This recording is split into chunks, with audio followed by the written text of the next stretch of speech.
It may just be that I've been playing a lot of D&D recently, but I've been thinking about the future, no pun intended, of the history of the future. And I've been playing around with the idea of turning the end product of the series into a tabletop RPG, if I can spark up enough interest. I believe the world of the history of the future, and its many planets, aliens, starships, and space stations might make an excellent setting for a tabletop RPG. It might be a really fun challenge to mold my world-building series in a way that would fit into a tabletop rule set like Pathfinder or D&D, or even develop my own rules based on the two. You'll have to tell me if this idea would interest any of you guys in the comments below, but for now, onto the subject of the video and the Epsilon Indi System and the alien moon Eden. I know it's been a long time since the last episode of the History of the Future, but I think longtime viewers will find the wait well worth it. For those of you who are new to the series, the History of the Future is a world-building project where I attempt to create a fantasy sci-fi universe using real-world scientific data to influence the story of my fantasy world. For example, the subject of this video, the Epsilon Indi System, is based on a real-life star of the same name. This star has been found by telescopes like the JWST to host a system of exoplanets. There is a predicted gas giant and a binary pair of brown dwarf stars orbiting the main star. And these planets, their sizes and distances from the center of the system, have been included in this chapter of the History of the Future. So let's get into the story of this star system. Epsilon Indi is a star 11 light-years from the Earth that was first discovered in the year 2647. Epsilon Indi, or E Indi, sits on the Vega-bound trade route 2 star systems away from the Earth. Epsilon Indi has 2 FDL gates connecting the system to the 70 Ophiuchi system towards the Altair and Gunibu systems, as well as a gate connecting to the Alpha Centauri system that eventually leads back to the solar system. Epsilon Indi has 3 planets, though the further 2 are often reclassified as small stars due to their brown dwarf status. The first planet is the Saturn-sized gas giant nicknamed Layway for the space station of the same name orbiting it. Further out into the system is the moon that the system is known for.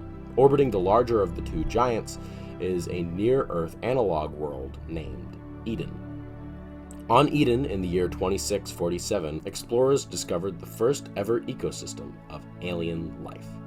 Though it was remarkably simple, it still marked a huge cultural shift in the way that humanity viewed themselves as a single player of many living amongst the stars. Now that you know a brief history of the star system, I think it's a good time to look at each of the locations one by one, starting closest to the central star with the planet Layway.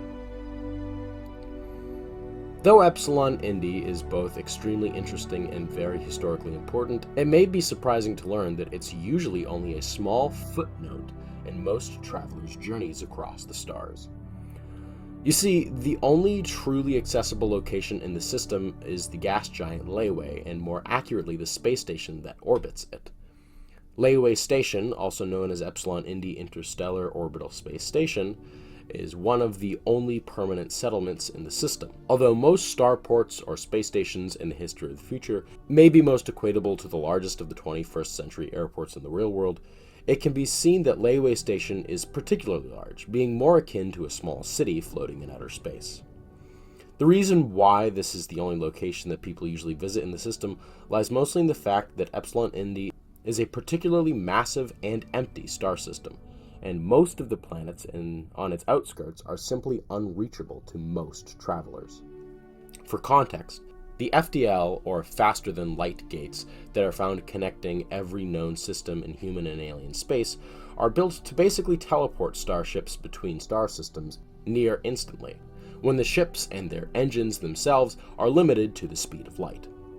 With this in mind, it becomes apparent that reaching the station would only take 32 minutes from the Alpha Centauri side, as the gate's about 4 astronomical units away, while in the flight between the station and the gate that connects to the 70 Ophiuchi system, it would take about an hour and 20 minutes, as the gate is 10 astronomical units away.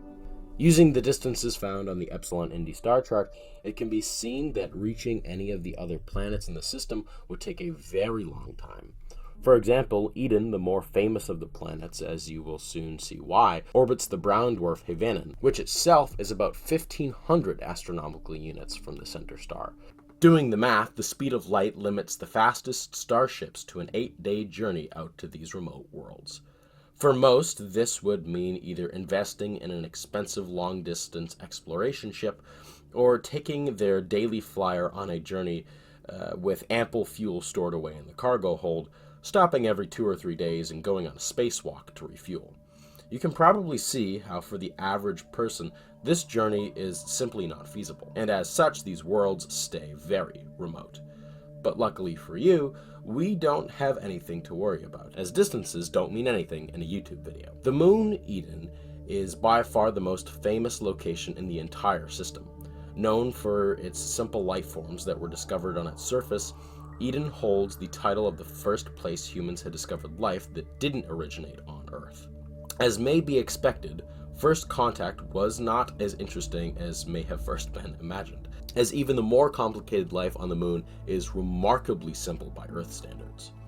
Though the vast majority of life on Eden is single-celled, a few hundred out of the tens of thousands of the different species are visible to the naked eye, and here are a handful of examples. First, the Edenite oasis tree.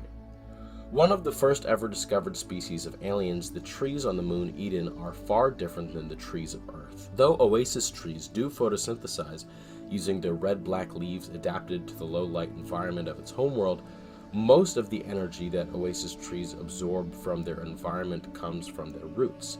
They stretch miles under the ground collecting energy from thermal vents. These oasis trees act as refuge for thousands of different strains of Edenite microbes. They range all the way from a foot in height to over 100 feet tall, though the later are exceptionally rare. Edenite flat rushes have a similar biological system to the Edenite oasis tree. Part of their energy comes from photosynthesis, but most of their energy comes from chemosynthesis. By far the most populous organism on the surface of Eden's continents, they inhabit dry equatorial flatlands with little water. They reproduce using their roots, stretching out and growing another flat rush stem.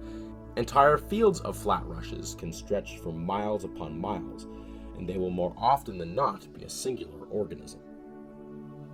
The final alien species on the moon that I'll go over today is the Edenite lake mats. Restricted only to the equatorial lakes and seas, as the ice of the north will often smother and kill them, Edenite lake mats are a wide foamy structure that sits atop the surface of the water. Their red coloring is vestigial, as though it's theorized that this structure may have photosynthesized during the past. It no longer does. Their energy comes from the decomposition of microbes found in the waters of Eden. They are not a singular organism. Being most equatable to Earth coral, lake mats are made up of colonies of microbial drones from the same species. Different species of lake mats display varying shades of red, black, and white, as well as varying thicknesses. Eden's surface is intriguing from afar. Much like Earth with the pearly whites and deep blues of the mountains, clouds, and oceans, these colors clash with the moon's plant life that gives off a distinct red hue.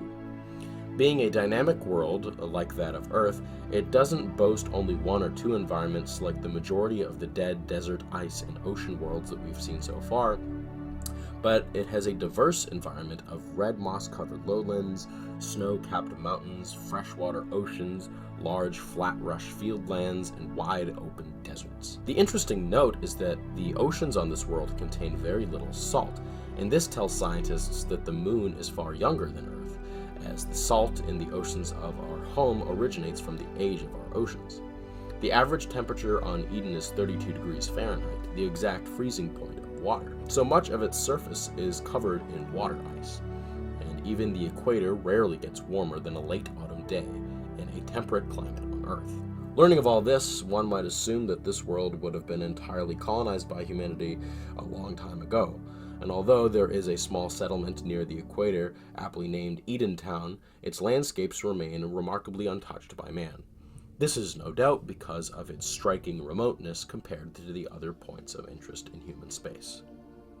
This remoteness, and by extension the isolation of the people who live on the settlement on the moon, and the fact that almost no trade goes in and out of the moon leads to the near effortless preservation of its natural beauty. Eden, being so far from civilization, makes a common dream retirement destination, or a prime location for those wishing to set up a homestead away from civilization. Moving on to Eden's lunar neighbors, these are far less interesting than the life-covered moon that we have been talking about. The second closest of the three beyond Eden is Genem. From afar, its white sulfur clouds make it appear angelically white, but the hellish surface that sits just under these clouds says otherwise. Genem's surface is covered in uneven rocky formations, volcanoes, and vast lava flows. Though it should experience less seismic activity than Eden, who is twice as close to the brown dwarf Havanen, it is theorized that Genem's surface is far thinner than the others, leading to more common volcanic activity. The moon Petra is the exact opposite of Genem, a dry, barren world with a dead uniform core. Its surface is dark and covered most often in a sandstorm of fine silicate powder. The cold desert here, shielded very little by the thin atmosphere, reaches temperatures that can cause natural liquid nitrogen icebergs to form at its poles. The atmosphere is so thin that it regulates the temperature very poorly, and the temperature disparity is so dramatic between regions on this planet that though nitrogen freezes at the poles, it is able to evaporate at the equator and form a thick haze that adds to the twilight lighting of the sandstorm-concealed surface. Transitioning to the Sanatosian moons, Hellas, the closer of the two major moons, gets its name from its thick methane clouds that give it a bright, fiery appearance from afar. Highly similar to Titan in the solar system, Hellas is a cryovolcanically active world due to its proximity to the brown dwarf Sanatos. This means that, like Earth, it has volcanic activity. But whereas the volcanoes on Earth erupt lava, volcanoes on Hellas actually erupt water and methane gas. The entire surface is covered in a thick glacial layer, and a heavy Tholen smog puts the unremarkable surface into a permanent dusky light. Babalon is the second of the moons, and much like Hellas, it has an icy surface that conceals a subterranean ocean miles under its thick crust. Unlike its lunar partner, however, it has little to no atmosphere, making its pockmarked surface appear dull and gray from afar. The moon Babalon gets its name from its heavy geyser activity, as at one time at least one, but usually half a dozen or more geysers will go off at once, making the moon appear from afar to have tall reflective towers sticking off of its surface. So now we come to the end of the story of the Epsilon Indi System, another very small but fascinating chapter in the story of History of the Future. Again, you'll all have to tell me in the comments below how you feel about my idea of making History of the Future into its own tabletop RPG, because the thought of it actually really excites me. And if it excites you too, and I get enough push to do it, I may very well go through with it. For now, however, that will do it until next episode. Well, next time, I think you'll all find the subject to be particularly exciting, as we will be visiting the first truly interesting alien world, in the Earth-like world of Terra Tau and the Tau Ceti system, where I will design with you the creatures that can be found on the land and the sea of that dynamic and diverse planet. I'll see you all then in our journey across the stars. And until next time, if you enjoyed this video, then feel free to leave a like. And if you want to see more like it, then subscribe and turn on the bell to get notified when